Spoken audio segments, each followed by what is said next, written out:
Assalamualaikum warahmatullahi wabarakatuh. Perkenalkan, nama saya Kurniawan Bagus Satria dengan NIM 2410400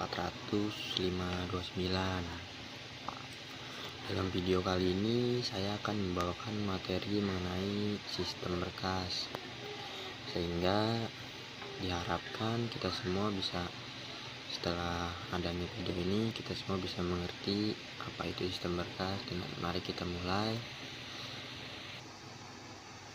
Pengertian sistem berkas. Pertama-tama, apa sebenarnya sistem berkas itu?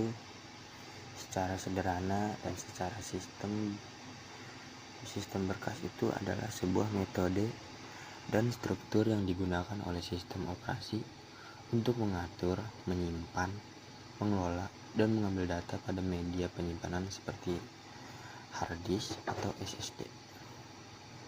Bayangin kalau komputer kita tanpa sistem berkas, data akan berantakan tanpa struktur, seperti sebuah perpustakaan raksasa di mana semua buku berserakan tanpa label. Sangat sulit menemukan apa yang kita cari, misalkan kita mencari buku. Oleh karena itu, sistem berkas hadir dengan beberapa fungsi krusial, diantaranya: 1. Dia bisa memanajemen ruang. 2. Dia bisa menamai file. 3. Dia bisa mengontrol akses. Dan 4. Dia ada integritas data, yaitu memastikan data yang disimpan konsisten dan tidak rusak meskipun terjadi gangguan seperti pemadaman listrik secara tiba-tiba. Lanjut, di sini ada media penyimpanan file. Sebelum melangkah lebih jauh, penting untuk memahami di mana sistem berkas ini bertinggal. Sistem berkas beroperasi di atas media penyimpanan yang merupakan perangkat keras fisik tempat data kita disimpan secara permanen. Setiap jenis media memiliki karakteristik yang sedikit banyak mempengaruhi kinerja sistem berkas. Beberapa ada contoh media penyimpanan yang umum. Itu biasanya tuh ada HDD atau hard disk drive, yaitu menggunakan pilihan magnetik yang berputar. Terus ada SSD, solid state drive, itu dia menggunakan memori flash tanpa bagian yang bergerak. Ada juga media lain seperti flash disk dan memory card. Prinsip kerjanya sama kayak SSD, dalam bentuk yang lebih portable dan dia kapasitas umumnya lebih kecil. Pemahaman tentang media ini penting karena organisasi data pada HDD yang lambat mungkin membutuhkan pendekatan berbeda dibandingkan pada SSD yang sangat cepat. Lalu di sini ada organisasi berkas primer. Kita sekarang masuk ke inti pembahasan, yaitu organisasi berkas primer. Mengapa organisasi ini penting? Karena efisiensi pencarian, pembaruan, dan penyimpanan data sangat bergantung pada metode organisasi yang kita pilih secara umum. Terdapat dua metode utama yang akan kita bahas, yaitu 1. Ada berkas sekuensial dan berkas langsung. Berkas sekuensial. Berkas sekuensial ini seperti namanya.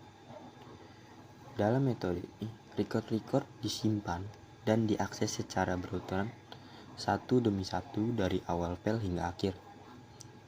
Untuk membaca record ke 50, kita harus melewati 49 record pertama terlebih dahulu.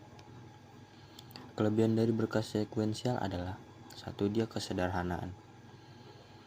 Logika pembuatan yang sangat mudah untuk diimplementasikan.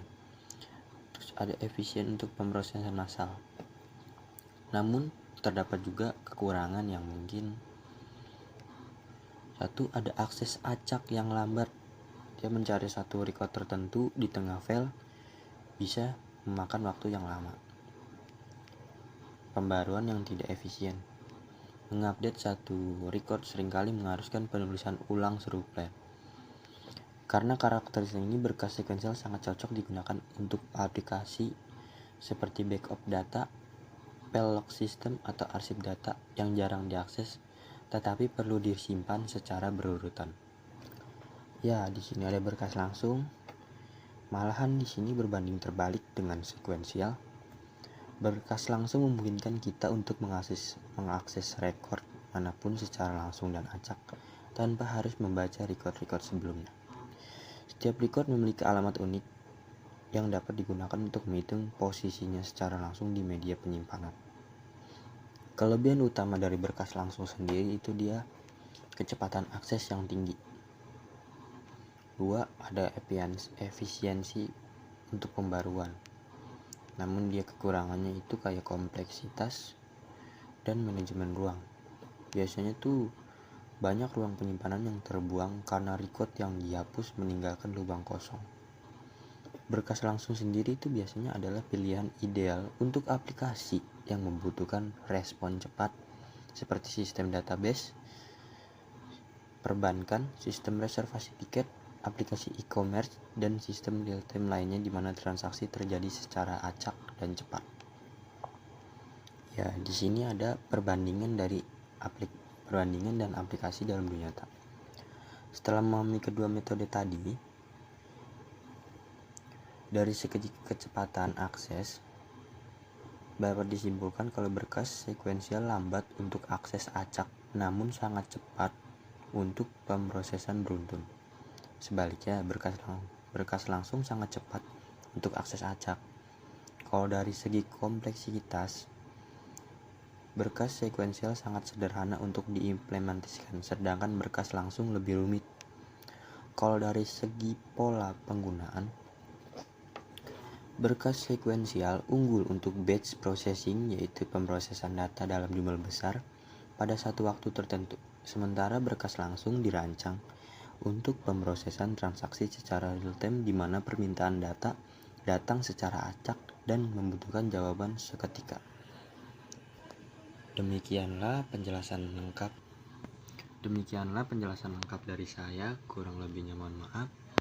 Wassalamualaikum warahmatullahi wabarakatuh.